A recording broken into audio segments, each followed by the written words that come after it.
Don't scream. Those are the first words I hear when I open my eyes. 2 words. Low, even, completely unhurried, like he's reminding me of something I already know. Like screaming was never an option he was going to allow me. I don't scream. Not because he told me not to, but because the sound dies somewhere between my lungs and my throat the second I register where I am. The ceiling above me is high, impossibly high, like the kind you only see in buildings that were designed to make people feel small. The sheets beneath me are the kind of soft that cost more than 3 months of my rent. White, clean, pressed. There is a faint scent in the air, sandalwood, something darker underneath it, and the ghost of a cologne I remember from last night pressing too close to my ear. I sit up. My head swims. Not violently, not the kind of sick that comes from something sinister in a drink, just the soft disorientation of waking somewhere unfamiliar, of a body that slept too deeply and too long. The room is enormous and dim, floor-to-ceiling curtains pulling the morning light into thin, silver blades that fall across a hardwood floor. He is sitting in an armchair at the far end of the room, just sitting, one leg crossed over the other, a small cup of something dark cradled in his hand, watching me, like he has been watching me for a while. Kang Lee-han, 48 years old, South Korean, criminally wealthy, and the man I came here to destroy. He looks exactly the way he looked last night at Obsidian, precisely put together, controlled, like everything on his face was arranged deliberately, and nothing he feels ever arrives uninvited. He's in a dark shirt now, the top 2 buttons loose, sleeves rolled to his forearms, no tie, the kind of casual that still manages to look like power. He looks at me the way a man looks at something he has already decided belongs to him, and something cold runs the full length of my spine. You slept longer than I expected, he says. Not an accusation, just an observation, like he timed it. My mouth is dry. I press my tongue to the roof of it and force myself to speak. Where is my bag? He tilts his head, just slightly. Somewhere safe. That's not an answer. No, he agrees. It isn't. I look at the door behind him, closed. I look at the windows curtained, but I can feel the height in them, the way the room sits above the city like a throne. I look back at him, and I calculate. I am good at calculating. My father used to say I inherited his brain and my mother's fire, and that someday that combination would either save me or be my undoing. Papa, I push the thought down, hard. Now is not the time. I'd like to leave, I say, and I am proud of my voice. Steady, almost bored. Kang Lee-han uncrosses his leg, sets his cup down on the small table beside him, with the unhurried care of a man who has never needed to rush for anything in his life. He leans forward, elbows on his knees, and he looks at me, really looks at me, and I feel it like a hand around my throat. I know who you are, Asha. Hello, fam. Welcome to Black-Seoul, where culture meets charisma, and every story has a pulse. If you love Korean vibes, bold storytelling, unforgettable characters, and a touch of drama that keeps you hooked, you're in the right place. This is more than a channel, it's a whole experience. From romance to tension, from soft moments to savage twists, we bring it all. So, sit back, relax, and let's dive into Seoul the Black-Seoul way. Don't forget to like, comment, and subscribe and tell us where you're watching from, because here, every story hits differently. The room contracts. I keep my face still. I learned to do that in the months after my father's diagnosis, sitting across hospital tables from doctors who delivered news in careful, measured sentences. I learned to let nothing land on the surface, to hold everything underneath. But my hands, I press them flat against the sheets. My name is Zara, I say. That was the name I gave him. That was the name on the Obsidian employment file, on the fake references, on every layer of the identity I spent 4 months constructing. He almost smiles. Not quite. Something shifts at the corner of his mouth. Something that knows better than to become a full expression. Your name is Asha Maynor, he says. You are 24 years old. Your father was James Maynor, a very good man, by most accounts. You graduated top of your commerce class at the University of Nairobi. You like your coffee without sugar, and you cry at documentaries about animals, but never at funerals. A pause. You've been working at my club for 3 months, 2 weeks, and 4 days.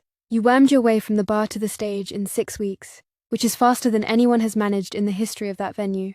And last night, you put something in my drink. I say nothing. It was a good attempt, he continues, and his voice carries something that sounds dangerously close to approval. The compound was sophisticated, not something you get from an internet search. You know someone in pharmaceutical chemistry, or you spent a significant amount of money. Either way thorough. I watch him. He watches me back. But you made one mistake, he says. I don't know what you're talking about. You turned away from me for 11 seconds when you reached for the bottle. He says it gently. The way you'd correct a student you actually liked. 11 seconds is long enough. The silence between us is the kind that has weight. I can hear my own heartbeat in it. Not racing, not yet, but present, persistent. A drumbeat I cannot quiet. No matter how still I hold my face. I swing my legs over the side of the bed. He doesn't move. He just watches me stand. I'm still in last night's dress, a slip of deep wine red that I chose carefully, that I rehearsed in, that I told myself was armor even though it barely covers anything. I stand on bare feet on his expensive floor, and I face him directly. Then let me go, I say. You know what I tried to do. You stopped it. We're even. Even. He says the word like it tastes strange, like it belongs to a language he never learned to speak. You came into my club with a constructed identity, spent 4 months gaining proximity to me, and attempted to drug me in my own establishment. And you think the correct resolution is even? What do you want? My voice is sharper than I intend it to be. The fire is coming up underneath the ice, and I hate it. I hate that he can see it. He stands. He is taller than I remember, or maybe it is the room, the morning, the absence of music and low lighting that makes the reality of him more immediate. He moves toward me slowly, not threatening, at least not in any way I could point to clearly. Just deliberate. Like every step is a choice he is fully aware of making. I don't step back. He stops when there is just enough space between us that I can feel the warmth radiating off him, and it makes every nerve in my body go alert. I want to know, he says, studying my face with an attention that strips something from me, why James Mayner's daughter decided that drugging me was more elegant than simply killing me. My jaw tightens. I feel it happen, and I can't stop it. He wouldn't have wanted that, I say before I can decide whether to say it. Something moves behind his eyes. Quick, gone before I can name it. No, he says quietly. He wouldn't have.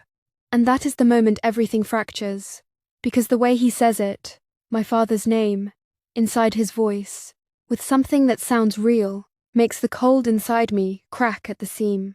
And I feel the heat behind my eyes, and I refuse it. I absolutely refuse it.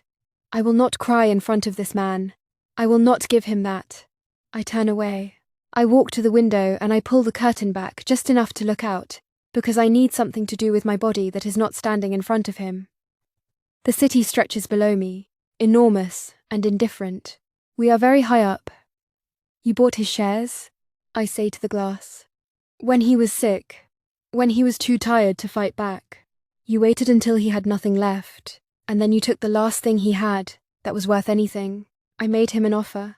You made him an offer he couldn't refuse, because you had already spent 2 years making sure he had no other options. I turn, back to him. Don't dress it up. He doesn't flinch. I am a businessman, Asher. I wanted what he had. I pursued it through legal channels. Legal. The word comes out like something I want to spit. He died. He was 52 years old, and he died with nothing.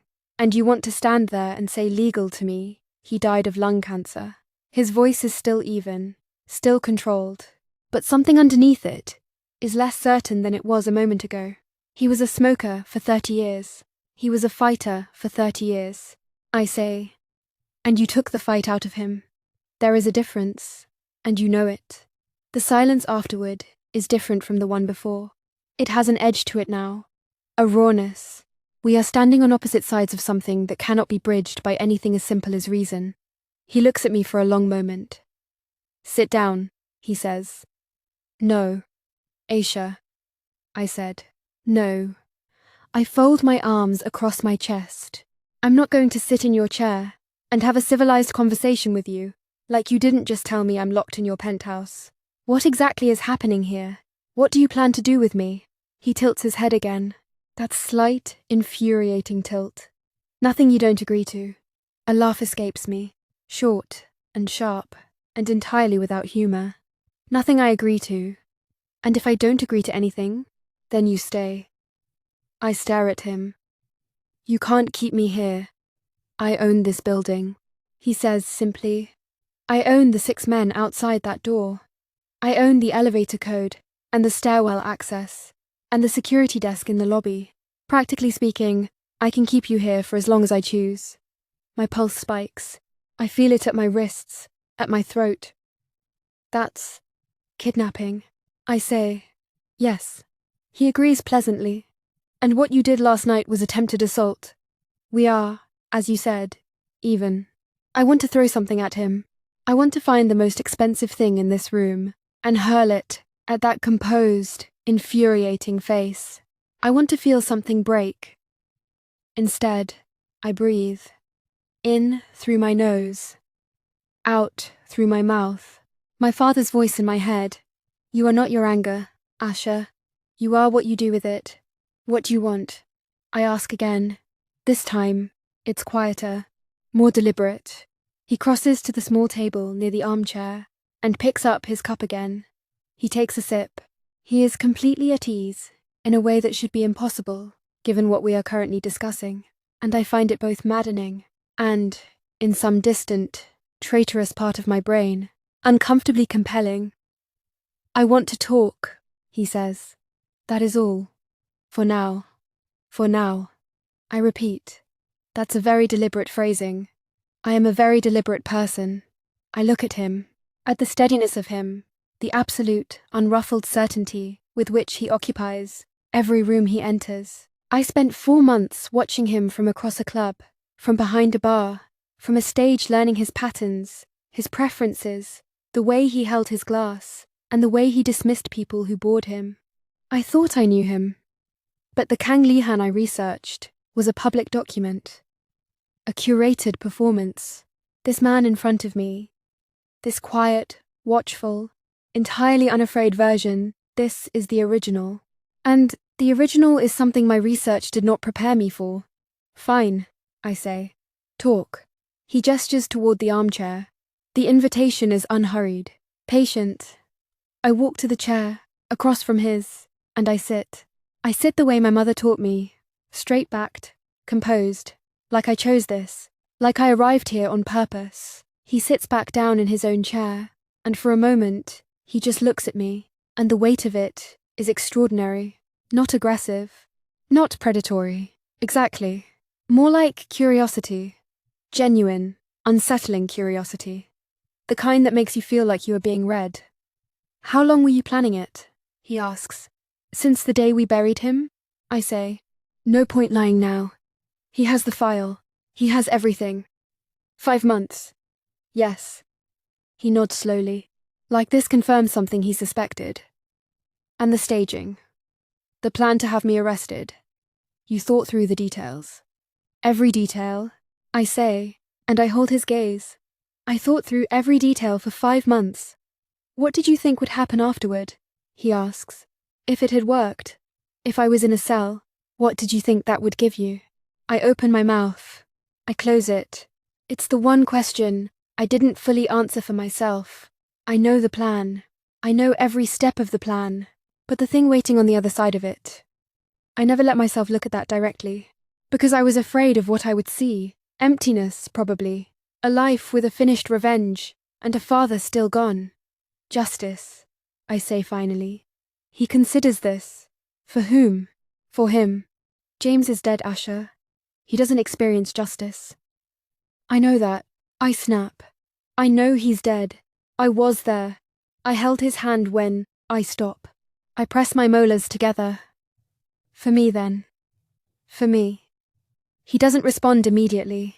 He looks at me with an expression I cannot decode. Not cold, not soft, not anything I have a clean name for. Something measured and complex, and more human than I want it to be. I didn't kill your father, he says. And then, before I can speak, I know that doesn't change what you feel. I'm not asking you to believe it tonight. I'm only telling you what is true.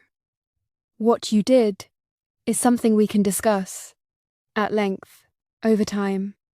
He uncrosses his legs and leans forward slightly, and his voice, when it drops, does something to the air in the room. Something I feel rather than hear. But not at 6 a.m, when you just woke up in a strange place, and your adrenaline is still making decisions for you. The way he says it at length, over time, lands in my chest and sits there. How long? I ask. How long are you planning to keep me here? The pause that follows is one of the longest I have ever sat through. I haven't decided, he says. I stare at him. You haven't, I exhale through my nose. I have a life. I have an apartment. People will notice I'm missing. Who? His voice is genuinely curious. Not cruel. Your roommate is traveling. Your closest friend thinks you've been working hospitality in Mombasa for the past 3 months. You told your mother you needed space to grieve.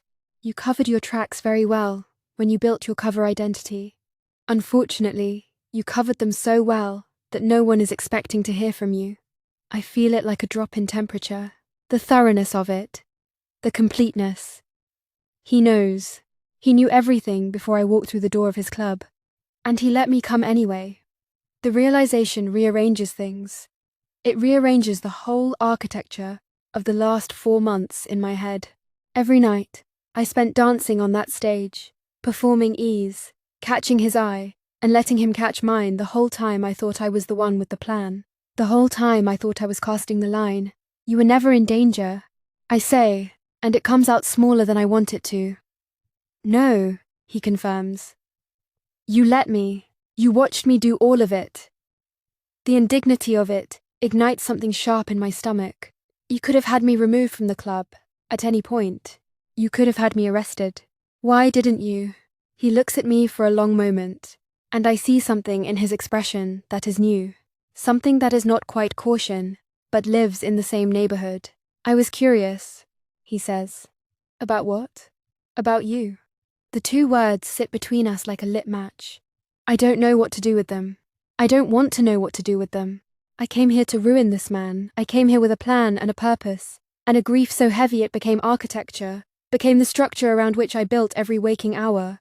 I did not come here to be studied, to be found interesting, to sit across from him in a pre-dawn penthouse, while he looks at me like I am the most compelling thing he has encountered in years.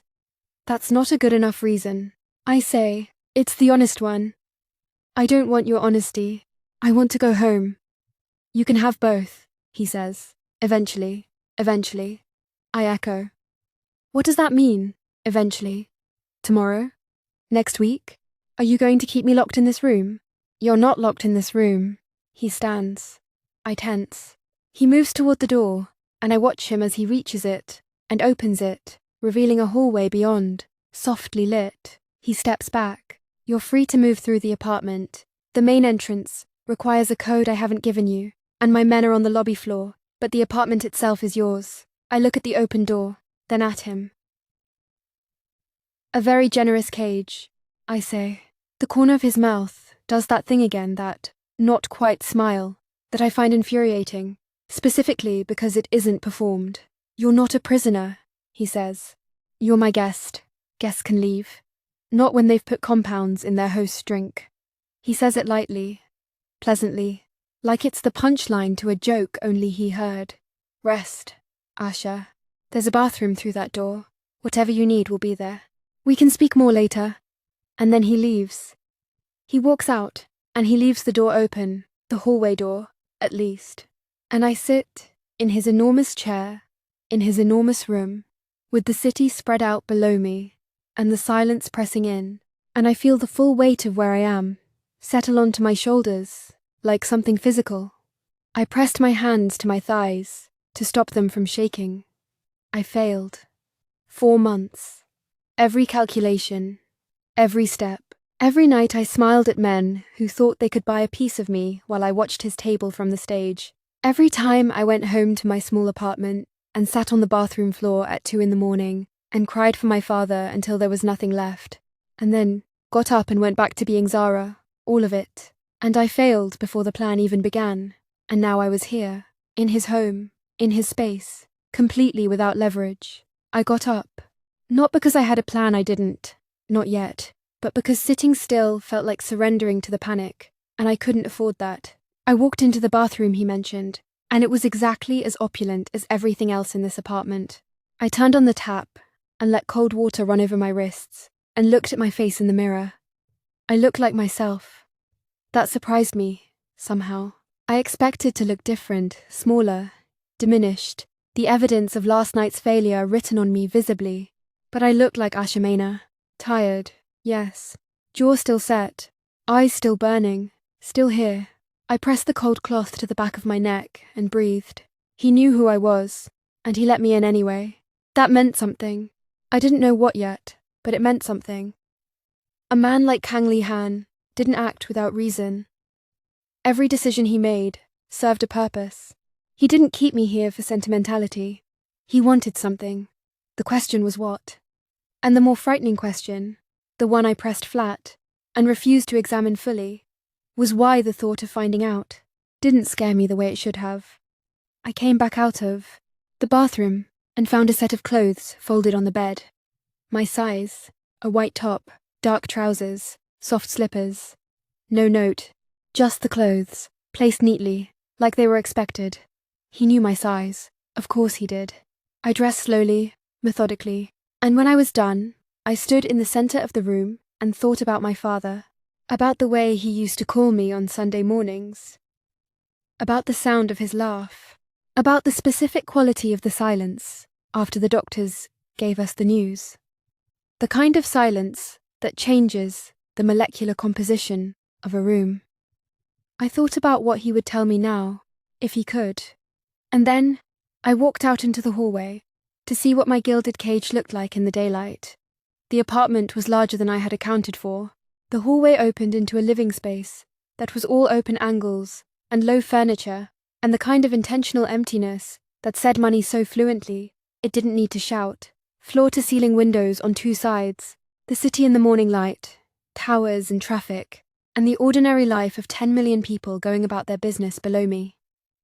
I stood at the glass for a long time. There was a kitchen serious, professional, the kind of stove that gets used, and standing at it, back to me, was Kang Lee-han.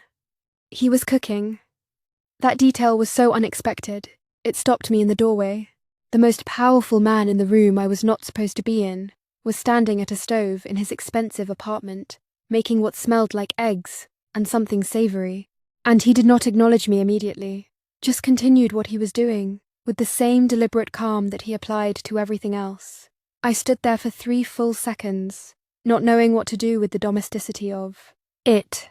Sit, he said, without turning. You keep telling me to sit like I'm a guest, he said pleasantly. Like you're a guest. I sat at the kitchen island, on one of the high stools, and I watched him cook. He moved efficiently. No performance, no excess, just a man who knew what he was doing in a kitchen, which was somehow more disarming than if he'd had staff doing it. I had imagined Kang Lee-han in many scenarios over the past 5 months. None of them involved scrambled eggs. He plated everything and set it in front of me, and I looked at it, and then looked at him.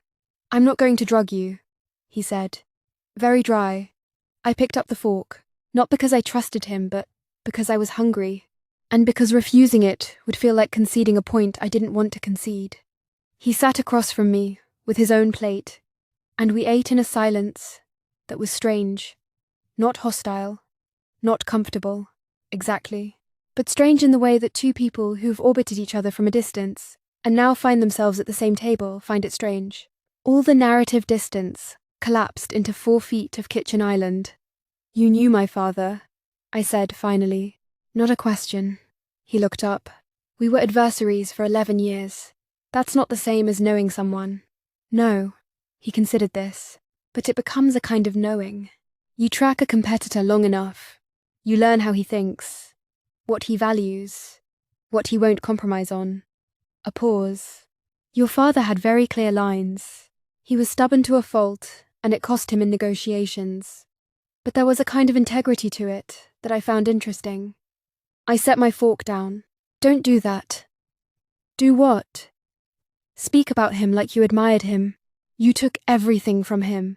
I competed with him. For over a decade. His voice remains level, but there's something underneath it now. Something careful. I bought shares that were available on the open market. Purchased from men who chose to sell. I did not steal from him, Asher. I won. There's a distinction. In your world, there is. In your world. I say. In mine, I stop. In his world, work wasn't just business. That company was him. It was 20 years of him. You knew that, and you still... Yes, he says, quietly. Just yes. The honesty of it catches me off guard. I expected deflection. A qualifier. Another clean legal argument. Not just yes.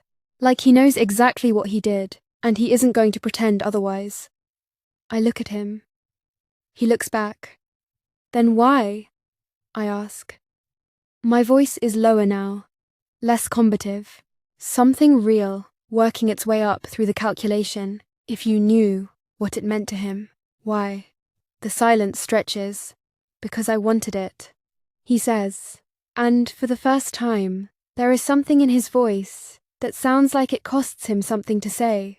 And I have spent a very long time taking the things I want. It is the primary and possibly only skill I have ever fully mastered. I stare at him for a long moment. Then I pick my fork back up. I need something to do with my hands. You're very honest for a criminal, I say. I'm not a criminal. The 6 men outside the door disagree. The not quite smile. Again. He reaches for his coffee cup and takes a slow sip, and I watch the line of his jaw, the deliberate ease of him. And I think, this is a man who has never in his life had to be afraid of anything. And I think, I'm going to have to be smarter than I have ever been. The men outside are employees, he says. Security, entirely legal. And the business that pays them, entirely legal. A slight pause. Largely, I repeat. I have many interests, he says simply. Some are more straightforward than others. The club, among other things. I set my fork down again. The food is gone. I ate the whole plate without noticing, which irritates me faintly. I had meant to eat just enough to prove a point. I want my phone, I say. I know. I want to speak to someone. Let them know. I might stop. Because alive sounds too dramatic and fine sounds like a lie, and I settle on. Safe. Tomorrow, he says. Tomorrow. I look at him. Why tomorrow? Because today, I'd like you to remain mine. The words fall simply, and he says them, with no particular emphasis, like they are a reasonable logistical position, rather than the most unsettling sentence I have heard in recent memory. Just for today, I hold his gaze. My pulse is doing something I am actively managing. I am not yours, I say, very clearly, very cleanly. He meets my eyes and doesn't blink. Not yet, he says. The silence that follows is the loudest one yet. It fills every corner of the room. It fills every space between the things I said I came here to do and the reality of sitting across from him in the morning light. It fills the gap between the Kang Lee Han I built in my head, the villain, the target, the abstract thing I aimed my grief at for 5 months, and this man, this specific, complicated, infuriating, honest man who is looking at me like I am the only interesting thing that has happened to him in years. I push back from the island. I stand. I'm going to go back to that room, I say. I'm going to sit by that window and I'm going to think, and you're going to leave me alone for the rest of the morning. He nods. Of course. And tomorrow you're going to give me my phone. I will. And then we're going to discuss the terms of whatever this is. Because if you think I'm just going to sit in your apartment and be yours, or whatever you think this is, I know you won't, he says. And something in his tone lands differently. Not threat, not amusement, something quieter. That's rather the point. I stare at him for a moment I cannot account for. Then I turn and walk back down the hallway. I make it to the room. I close the door. I lean my back against it and press the heels of my palms against my eyes and breathe. My father would have hated this. He also, and I did not let this thought land fully, would have found it deeply ironic. He used to say that the things we fight hardest against are the things we are most afraid of becoming. He used to say it with a particular look when he talked about Lee Han, a complicated look that I was too young to fully pass, but that I remembered now with different eyes. I crossed to the window and sat in the chair beside it and looked out at the city. I was not going to fall for this man. I was not going to be softened by scrambled eggs and controlled honesty and the particular way his voice changed when he said my father's name. I was not going to let the power imbalance in this room become something it wasn't. I was still Asha Maina, my father's daughter, and I was going to find the thread that unraveled all of this. But I was going to be smart about it. The day passed slowly. He left me alone, as promised.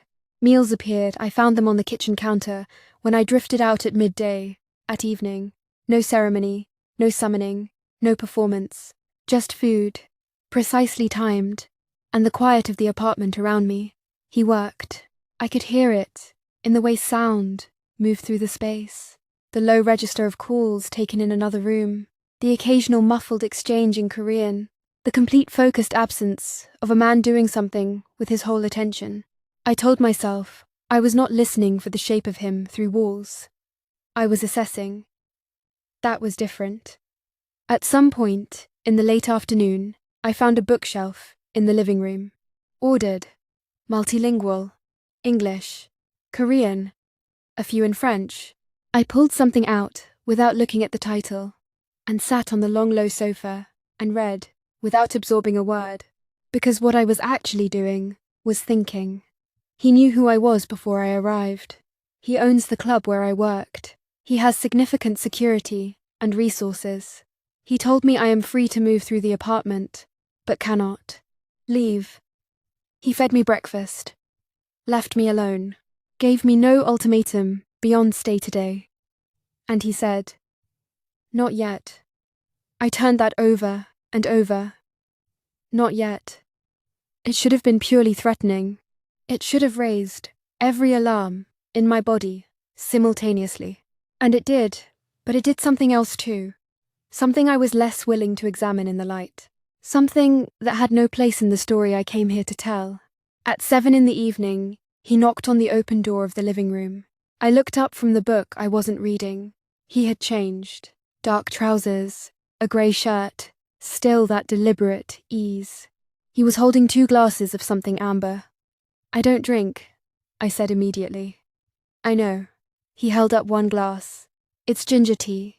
Yours." I blinked. He set both on the coffee table in front of me, the tea, and what I now could see was whiskey for himself. And instead of sitting in the chair across from me, he sat on the other end of the sofa. Not close, not aggressive, but no longer across the room, no longer separated by the geometry of a formal arrangement. He picked up his whiskey. I stared at the tea for a moment. Then I reached forward and wrapped both hands around it. "I want to tell you something about your father," he said. My jaw tightened. "You don't have. I want to." His voice was quiet. "You don't have to believe me. You don't have to do anything with it. But I think you've been carrying a version of events that is missing things. And I..." He paused. Something moved across his face. "I owe you more than the version you have." The words sat in the air. I looked at him. "Then say it." He turned the glass slowly in his hand. This was the first time I had seen him with anything close to hesitation. Not doubt exactly, but the care of a man choosing words that matter.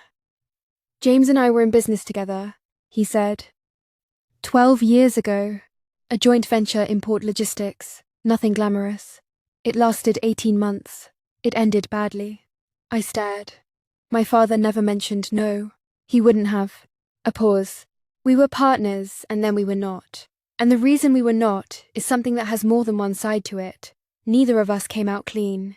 But after it ended, when James rebuilt, and he did rebuild, he was extraordinary. At rebuilding, he never fully trusted anyone again. Not with that degree of vulnerability. I set the tea down. My hands were not steady. What happened? I asked. That is a conversation for another time. His eyes met mine. What matters now is this. When I went after his shares last year, I knew what it would cost him. Not to his health, I didn't know about the diagnosis. Not until much later. And if you choose not to believe that, I understand. But I knew it would cost him. I did it anyway. Why are you telling me this? He looked at me for a long time, and the thing I saw in his face was unfamiliar to me from this man. Not guilt, exactly. Something more like grief. The particular grief of someone who made a choice, fully knowing what it was, and has been living with the weight of it since. Because you deserve to know who you're dealing with, he said. You came here thinking you understood me. You had a file, a profile, a plan, and what you had was accurate in every detail and wrong in every way that mattered. My throat was tight. I would not cry. I had decided that, and I was holding to it. And what are the ways that matter? I asked. He turned to face me more fully on the sofa, and I did not look away. The evening light from the window was falling between us, and his face was serious, present, stripped of the deliberate neutrality he usually wore it. I am not a good man, he said.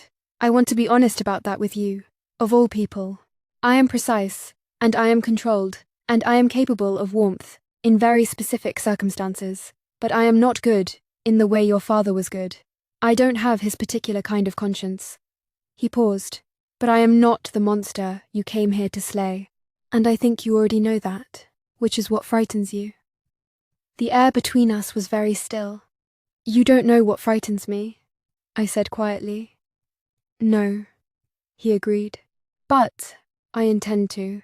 And there it was again, that thing that didn't fit into the frame I had built for this. I had built Kang Lee Han as a target, and he kept becoming something else in the gaps of it. Not a good man, as he said himself, but a real one, a complicated one who looked at me with that full, unhurried attention and said things that were honest when lying would have been easier, and I didn't know what to do with that. I had not built a plan for that. I want to go to bed, I said. He stood. No argument, no negotiation. Good night, Asha, he said. I stood too, and I turned away, and then I turned back, because there was something I needed to say. My father would have hated this, I said. Whatever this is, he would have been furious. Kang Lee Han looked at me, and his expression held something that surprised me. I know, he said softly. I'm sorry for that, for more than you know. I held his gaze for 3 seconds. Then I walked to the room, and I closed the door, and I sat on the edge of the bed in the dark, and pressed my hand flat over my sternum, where something was happening that I had not allocated space for. My plan was gone. My weapons were gone. My father was gone. And I was here, in the home of the man I blamed for all of it. Drinking ginger tea he ordered specifically for me, sitting with a version of events that was more complicated than the story I had been telling myself. But I was still here. I was still Asha Maina. And whatever came next, whatever game this was, whatever he wanted, whatever the complicated truth of him turned out to be, I was not going to let it happen to me. I was going to happen to it. I lay back on his expensive sheets and stared at his ceiling and thought about my father's voice. You are not your anger, Asha. You are what you do with it. I thought, fine, I will figure out what to do with it. I thought, I'll figure out what to do with all of it. And somewhere in the thinking, somewhere between the resolve and the grief, and the thing I wasn't naming, I fell asleep. In the morning, he slid my phone under the door. No message attached. Just the phone, fully charged, placed quietly under the door, sometime before I woke. I sat up and looked at it from across the room for a long moment before I crossed to pick it up. 3 missed calls from a number I didn't recognize. 17 messages from a group chat I'd been silent in for months. A voicemail from my mother that I would not listen to in this room, not yet. And a message from an unsaved number, sent at 6:14 a.m. I meant what I said about your father. When you're ready to hear the rest of it, I'll tell you. I sat on the floor, with my back against the bed, and read the message 4 times. Then, I looked up at the ceiling. Then I typed back, "I'm not ready yet." His response came in 40 seconds. "I know. I'll wait." I put the phone face down on the floor beside me, and pressed the heels of my hands against my closed eyes, and stayed there for a long time. The city moved below me. He waited, and I breathed. The story wasn't over. It wasn't anything like over. I came here as the hunter, and I woke up in his bed, and in 24 hours, the entire terrain of my grief had shifted, and I didn't have a map for where I was now, but I had a phone. I had myself. I had the brain my father gave me, and the fire my mother gave me, and something new now, a curiosity about this man that I hadn't invited and couldn't seem to evict. I stood up. I took a breath. I opened the bedroom door and walked out into the light. He was standing at the window, his back to me, looking out at the city, with a coffee in his hand. He didn't turn when he heard me, but I saw his shoulders change, the almost imperceptible settling of them.